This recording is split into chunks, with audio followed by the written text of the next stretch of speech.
हमारे विभिन्न ज्ञानवर्धक कार्यक्रम देखने के लिए आप हमें अभी सब्सक्राइब करें, बेल आइकन को प्रेस करें ताकि आप देख सकें हमारा कार्यक्रम सबसे पहले। और अधिक जानकारी के लिए फेसबुक पेज को लाइक करना न भूलें। जय माँ इंद्राक्षी। इंद्राक्षी धाम में दर्शकों आप सभी का हम हार्दिक स्वागत करते हैं। आज के दिन जिन जातकों का जन्मदिवस है, मैरिज एनिवर्सरी है, उन सभी को हमारी तरफ से बहुत बहुत शुभकामनाएं। आज ऋषि पंचमी है। ऋषियों से शुभ आशीष प्राप्त करने का बहुत ही अच्छा अवसर है। सप्त ऋषियों की पूजा पूरे भारत में की जाती है। सनातन धर्म में सप्त ऋषि रीढ़ की हड्डी हैं, बैकबोन है। हमें ऋषियों ने जितना दिया है, हम 1000 जन्म लेकर भी उनका ऋण उतार नहीं सकते। तो आज ऋषि पंचमी में हम अपने ऋषियों से आशीर्वाद लें और ऐसी मंगल कामना करें कि जन्म जन्मांतर तक हमें आपका शुभ आशीष प्राप्त होता रहे। आइए पहले आज का पंचांग देखते हैं। 11 सितंबर सन 2021 दिन शनिवार, भादो मास, शुक्ल पक्ष, संवत 2078, तिथि पंचमी, नक्षत्र स्वाति, राहु काल 9 से 10:30, दिशा शूल पूर्व दिशा। ऋषि पंचमी में जो ऋषियों का पूजन करता है, वास्तव में उस व्यक्ति की अनेकों कामनाएं पूर्ण होती हैं। जन्म जन्मांतरों के पड़े पाप पुण्य में तब्दील होते हैं, बदलते हैं। आपके नवग्रह भी कमज़ोर हों आपकी जन्म पत्रिका के, तो ग्रहों में भी बल आता है। आज अभी सुबह के 7 बजे हैं, किसी भी समय या शाम के समय इन 7 ऋषियों का नाम ले लेना, फल फूल धूप दीप इन्हें अर्पण कर देना और नमन कर देना। बस इतना ही आपके लिए काफ़ी रहेगा। बाकी तो फिर पूरा विधि विधान जो है, वो जो इस प्रकार के क्षेत्र में बहुत आगे बढ़े हुए साधक हैं, वो तो सब जानते ही हैं। आइए मैं इन सप्त ऋषियों का आपको नाम बता देता हूँ। गौतम, भरद्वाज, विश्वामित्र, जमदग्नि, वशिष्ठ, कश्यप और अत्रि। इन्हीं के साथ साथ अरुंधति का भी पूजन किया जाता है। अरुंधति, ध्यान रखना, इन 7 ऋषियों का नाम बोल देना, अरुंधति जी को नमस्कार कर देना और अपने लिए जो भी मंगल कामना है, भौतिक क्षेत्र की हो, आध्यात्मिक क्षेत्र की हो, वो उनके सामने निवेदन करना कि आपकी कृपा, सप्त ऋषियों की कृपा और अरुंधति जी की कृपा मेरे परिवार पर सदैव रहे। आपकी कृपा से हम हंस-पुष्ट रहें, मंगल कार्य हमारे घर में होवें और भक्ति का जो हमारा मार्ग है वो आपकी कृपा से प्रशस्त हो। ठीक है। अब देखो, हर व्यक्ति की जन्म पत्रिका होती है। हर व्यक्ति की पत्रिका में किसी के में राहु, किसी के में मंगल, किसी के में सूर्य चंद्र कमज़ोर होते हैं। सप्त ऋषियों के पूजन से, सप्त ऋषियों के शुभ आशीष से हमारे नवग्रह भी बलिष्ठ होते हैं। ठीक है।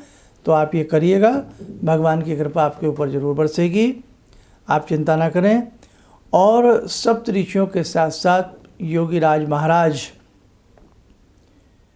का भी शुभ आशीष लेना। इन्हीं के साथ साथ देवाधिदेव महादेव भगवान शिव शंभु का भी शुभ आशीष प्राप्त करना। आइए आज की ध्यानमाला में हम प्रार्थना करते हैं भगवान शिव शंभु से।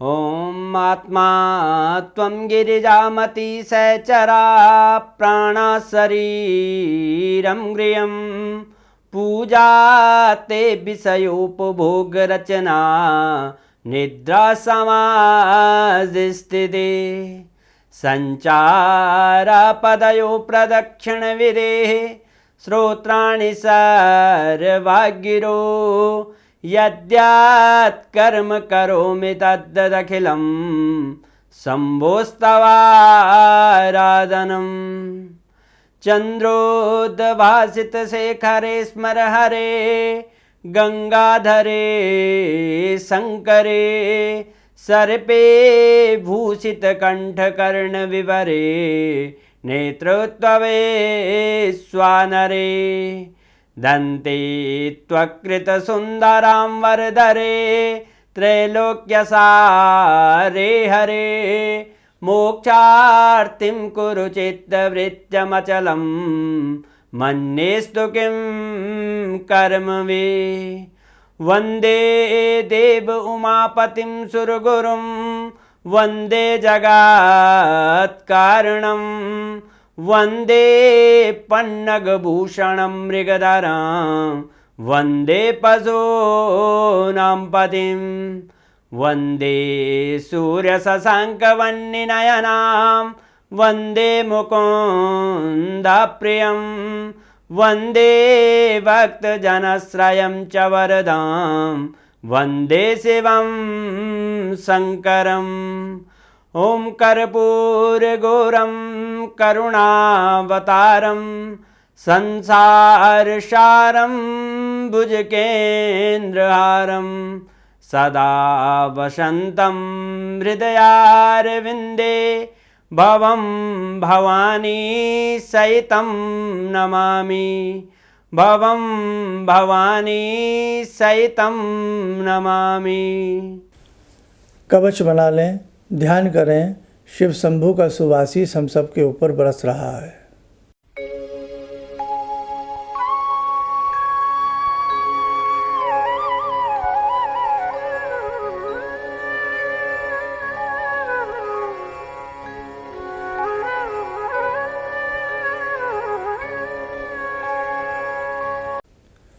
ओम बोलते हुए नेत्र खोलें, सामान्य हो जाएं।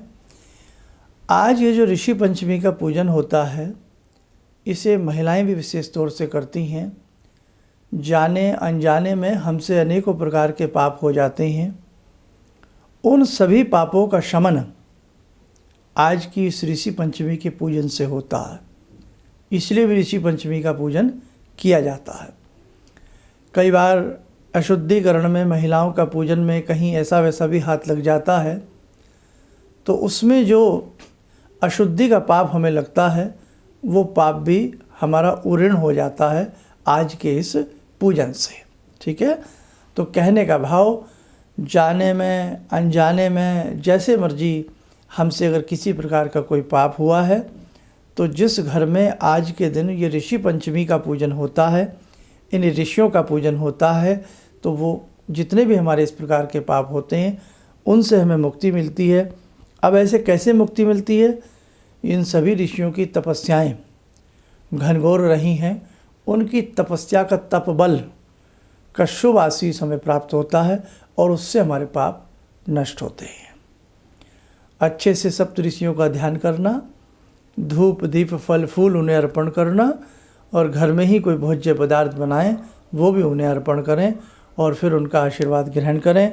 क्षमा प्रार्थना करें कि हे सप्तऋषि देव, हमसे कोई भूल चूक हो गई हो पूजन में या किसी भी प्रकार से जीवन में, उसे आप क्षमा करें। ठीक है, अरुंधति जी का भी ध्यान करके ऐसा ही बोल देना, बस ईश्वर की कृपा आपके परिवार पर बरसेगी। बूंद बूंद से घड़ा भरता है। आज हम कुछ करें, कल हम कुछ करें, ऐसे ही हम धीरे धीरे कुछ ना कुछ करते जाएंगे, हम अपने जीवन को बलिष्ठ बना सकते हैं। मैं बहुत सारे सब्जेक्ट आपके लिए सोचता रहता हूँ। ज्योतिष पर भी बात कर सकता हूँ, वास्तु पे भी कर सकता हूँ, लेकिन कई बार ऐसा महसूस होता है कि मैं एक आपके परिवार का सदस्य हूँ। इसीलिए मुझे अपना दायित्व, ज्योतिष पोतिष की बातें तो मैं आपसे करता ही रहूँगा, और बहुत की हैं मैंने 20 सालों में, सुनते ही रहते हैं। लेकिन इस प्रकार के तीज त्यौहार, इस प्रकार की सनातन धर्म से जुड़ी गहरी बातें मुझे अपना दायित्व नज़र आता है आप सबको समझाने के लिए। अगर कहीं कुछ समझाने में, कुछ बताने में हमसे कोई त्रुटि रह जाए, तो अपना समझ करके हमें क्षमा कर दिया करें। और जो हमारे ज्ञानी जन हैं, भाई देखो, जो विद्वान हैं उन्हें तो सारी विधि आती ही हैं, तो इसलिए ज्ञानी जन किसी चीज़ से नाराज़ ना हो, क्योंकि मैं यहाँ सरल पाठकों के लिए, सरल साधकों के लिए बहुत सरलता से उपाय बताने का या कोई भी विधि बताने का प्रयास करता हूँ। क्योंकि अगर मैं बहुत ही ज़्यादा विशेष रूप से कर्म कांड समझाने की बात में आऊँगा तो एक छोटे से कार्यक्रम में बड़ी चीज़ समझना सबके लिए संभव नहीं हो पाता। जो ज्ञानी ध्यानी हैं वो तो अच्छे से हर चीज़ को कर ही लेते हैं, लेकिन जो सरल साधक हैं, साधारण भक्ति भोली भाली बेचारे करते हैं, तो वो साधारण तरीके से ही पूजन करें तो उन्हें ज़्यादा लाभ मिलता है।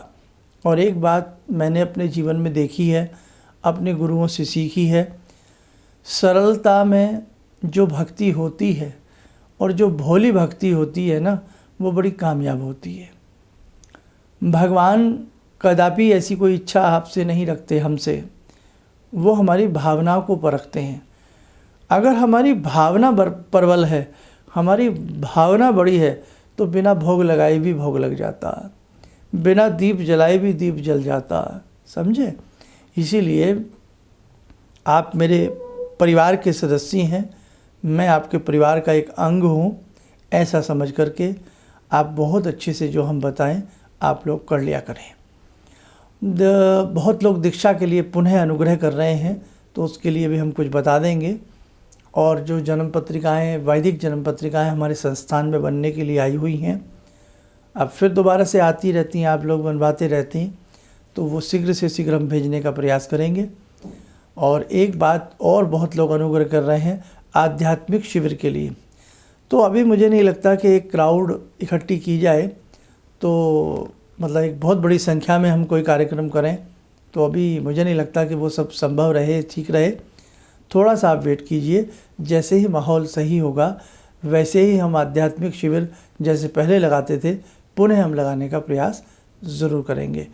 और बाकी आपका प्रेम, आपका सहयोग समय समय पर जो हमें मिलता है, उसके लिए हम आपको बहुत साधुवाद देते हैं। आप स्वस्थ रहें, दीर्घायु हों। ऋषि पंचमी की शुभकामनाएं आपको बहुत बहुत। हमारे सप्त ऋषियों का आशीर्वाद हर घर में प्राप्त हो, हर घर में इनका शुभ आशीष और आशीर्वाद पहुँचे। इन्हीं शुभकामनाओं के साथ हम अपनी वाणी को विराम करते हैं। जय माँ इंद्राक्षी। गुरुजी, मैं गुवाहाटी से आई हूँ और मैंने टीवी में ही आपका प्रोग्राम देखा था, जिसमें आपने मुझे मतलब मैंने सुना था, उसमें आपने हिरण्यहंस सूर्य को देखते हुए बताया था 3 माला करने के लिए। वो मैंने जब से शुरू किया,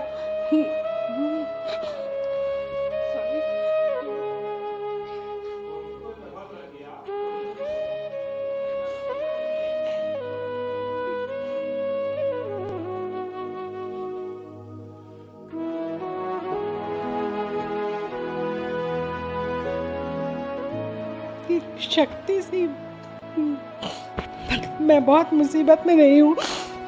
एक पावर सा मेरे अंदर आया और मुझे एक नेगेटिविटी दूर हुई और मतलब मैंने ऐसा फील किया कि मैं उस प्रॉब्लम को फेस कर सकती हूँ। और अभी भी मतलब कंटिन्यू है मेरा वो, तब तक शायद जब तक मेरा जीवन रहेगा, जब तक मेरी प्रार्थना पूरी ना हो जाए। Thank you so much. किसी भी समस्या के समाधान के लिए मिले प्रसिद्ध हस्तरेखा एवं वास्तु विशेषज्ञ प्रोफेसर धर्मेंद्र शर्मा जी से। नोट: शिविर में भाग लेने हेतु एवं व्यक्तिगत रूप से मिलने के लिए कॉल करने का समय सुबह 10 बजे से शाम 6 बजे तक। हमारे विभिन्न ज्ञानवर्धक कार्यक्रम देखने के लिए आप हमें अभी सब्सक्राइब करें, बेल आइकन को प्रेस करें ताकि आप देख सकें हमारा कार्यक्रम सबसे पहले। और अधिक जानकारी के लिए फेसबुक पेज को लाइक करना न भूलें।